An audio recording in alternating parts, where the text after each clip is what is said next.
Básicamente, Mario, un poco queríamos charlar con vos para que nos hables un poquito de tu perspectiva sobre el tema, dado que sos un profesional de la salud, en relación a el virus, propiamente dicho, y por otro lado, cuáles son algunas consideraciones que no se tienen respecto a la cuarentena como medida.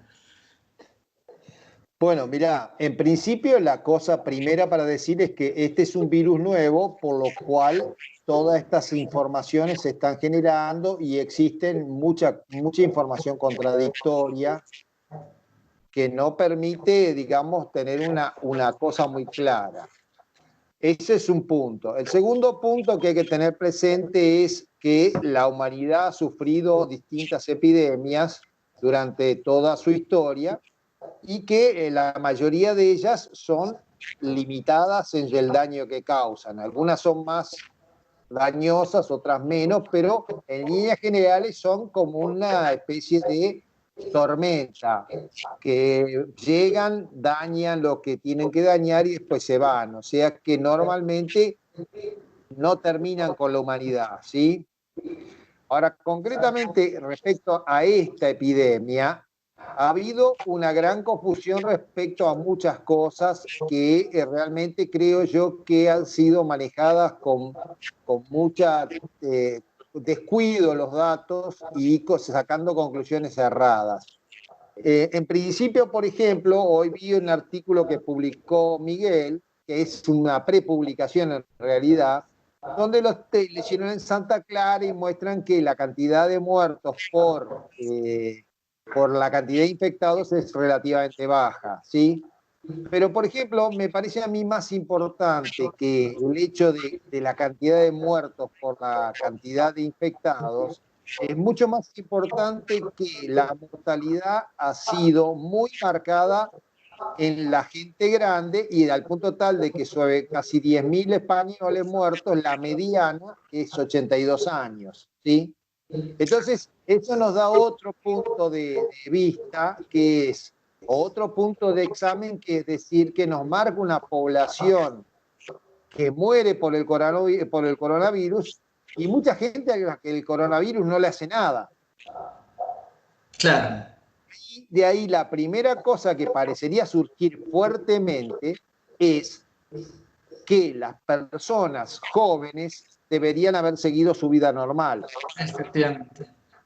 Y las Creo. personas grandes tener cuidado y Ujú. cuidarse de los contagios. A su vez, hay también otro elemento que no se tiene en cuenta porque a la gente no le gusta oírlo, que es lo siguiente: la vida tiene un fin y no se ha prolongado.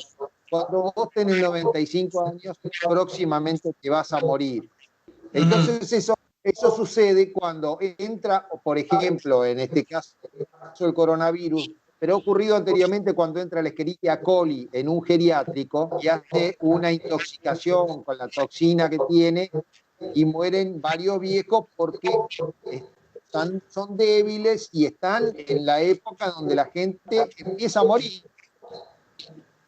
Como te decía yo la otra vez, la prolongación del promedio de vida que ha hecho la medicina ha hecho en la longitud de la vida, sino en la vida promedio de las personas. Ujú. Entonces, como te explicaba la vez pasada, si yo antes de los antibióticos, tenía que el promedio de vida o la mediana de vida de la gente era 37 años antes de los antibióticos, yo ahora lo he prolongado a ponerle hasta los 80 años.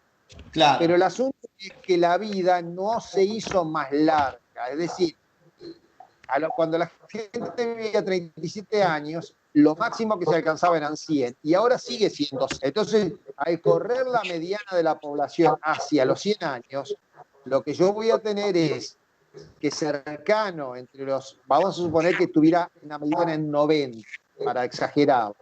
Entonces, entre los 90 y los 100 se morirían todos los valores de la tabla que están por encima de la mediana, prácticamente, digamos. Es Comprendo. decir, que yo tendría una enorme mortandad de ese grupo etario. Si bien no tuve muertes antes, no sé si Claro, sí, o sea, vos decís, hay muchísimas muertes, pero a la hora de hablar de esas muertes no se tienen en cuenta toda esta cantidad de variables.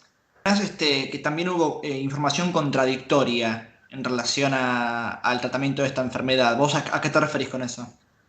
No, al tratamiento, la verdad es que no, porque francamente no ha aparecido ningún tratamiento que sea algo sostenido como tratamiento. Hay comunicaciones variadas de que esto parece que funcionó, lo otro parece que funcionó, pero hasta ahora tratamiento, como digamos, aceptado, no existe ninguno.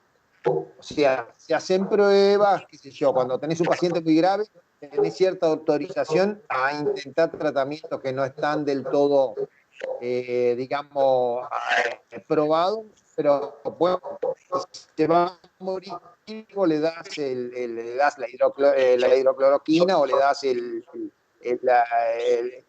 ¿cómo se llama? El antibiótico, lo que sea, para tratar de salvarlo. Pero básicamente eso no está, no hay ningún tratamiento, ni tiene vacuna. La única vacuna es la infección, ¿sí? Es decir, que en cuanto al tratamiento no hay nada. Respecto a las informaciones de las cosas, hay que ver porque realmente, primero hay muchos intereses y hay mucha política. Pero, por ejemplo, si vos miras los datos de todo, te vas a encontrar que, por ejemplo, Venezuela en América del Sur es la que mejores números tiene. Bueno, todos tenemos derecho a sospechar que están dibujados, ¿sí? Pero si yo empiezo a hacer, como hace el Fondo Monetario y otra entidad internacional, porque soy un vago, empiezo a tomar los datos dibujados, me salen las cuentas mal. No. Más me vale decir, no sé los datos. Por ejemplo, mi postura personal respecto a Venezuela, yo no sé cuántos muertos tiene, pero estoy seguro que tienen más de los que dicen. Y no puedo hacer ningún tipo de predicción ni cálculo si a mí me salen con esos números, ¿sí? Por otra parte, por ejemplo, vos cuando mirás los datos del coronavirus, te encontrás con que si vos comparás los hemisferios, el número de casos del hemisferio norte versus el hemisferio sur es enorme. Me dirás que Brasil, que la Argentina, que Chile, que el Uruguay, pero la diferencia es impresionante. Bueno, Entonces, todas las cosas que se hablan de la cuarentena, no la cuarentena, hay otro elemento que si vos escribieras un paper y lo mandaras a una revista con reviewer, el tipo te diría, mirá, vos hiciste la cuarentena pero estabas en verano. claro. ¿Cómo sabés vos que tu cuarentena fue así y no fue el verano el que te impidió? Porque es un conocimiento vulgar que la gripe no se agarra en verano. Claro, o sea, tampoco se tiene la consideración de que hay una variable en relación a lo que le pasa a América, sobre todo a América Latina, contra lo que le pasa a Europa, que es que no se produjo la enfermedad en la misma estación. Bueno, es muy importante eso.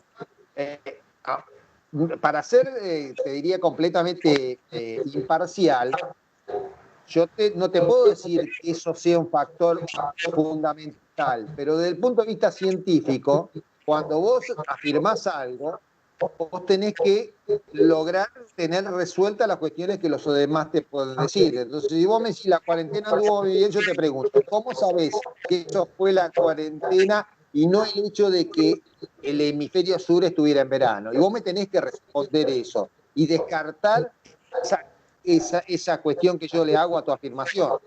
Claro. Es decir, independientemente de que pueda o no haber sido la cuarentena, hay una cuestión válida que es, acá estábamos en verano y ya están en inviernos, y todos sabemos que la gripe es una enfermedad, todas las enfermedades respiratorias son enfermedades del invierno. Por ende, es un cuestionamiento que se sostiene mucho como cuestionamiento válido el hecho de decir, bueno, descartame que sea ahí. Bueno, no decir porque la Argentina anduvo muy bien y Brasil mal. Bueno, vamos a mirar los números de Sudamérica y veremos si efectivamente los países que hicieron la cuarentena tuvieron resultados tremendamente distintos a los otros, que podría ser o no, pero básicamente me lo tenés que demostrar. porque los números de Brasil son bastante buenos comparados con los números de Estados Unidos. Claro. Claro. Y no creo que la medicina brasileña, ni el sistema de salud brasileño, ni las condiciones de posibilidades de impedir los contagios sean mejores que los de Francia, los de Estados Unidos y los de Exacto. Italia, España. Es decir, no digo que sean peores, pero estoy seguro de que el sistema de salud italiano no es mucho peor que el brasileño y que el nuestro. ¿Me explico? Perfecto, perfecto. Entonces, por un lado, existe la posibilidad de que nos hayamos adelantado a la cuarentena acá en este hemisferio. Sería una tragedia. Una de las cosas que hablábamos, y me parece que la hablábamos hace ya, sí, 13 días ya, debe ser 12, 13 días. El lunes pasado fue que Sí. salieron unos 300, no sé cuántos, 100.000, 200.000, 300.000 jubilados a la calle. El viernes. Claro, no, pero fue el lunes pasado, ¿no? Que salieron. No, fue hace, un poco más. hace 2 viernes. Eso, claro. La foto Fue famosa. hace 2 viernes. Está bien, o sea, 2 semanas ya. Dos Hace 2 semanas. semanas, lo que quiere decir que deberíamos tener un pico de infectados en caso de muerte, de casos graves en las puertas de los hospitales, y no lo tuvimos, con lo cual tenemos Hasta ahora. Claro, pero lo que te quiero decir es que tenemos ahí un experimento. Sí, es un experimento.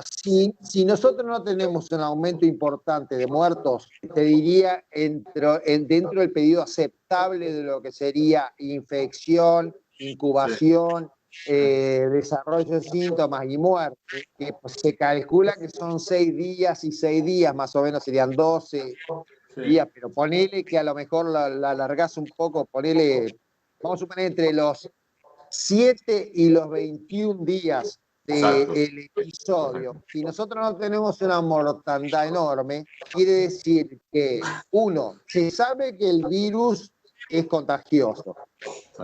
2, que se sabe que mata viejos y gente de la que vimos un montón en esas colas, porque había un montón de tipos en silla de ruedas y qué sé yo, ¿sí?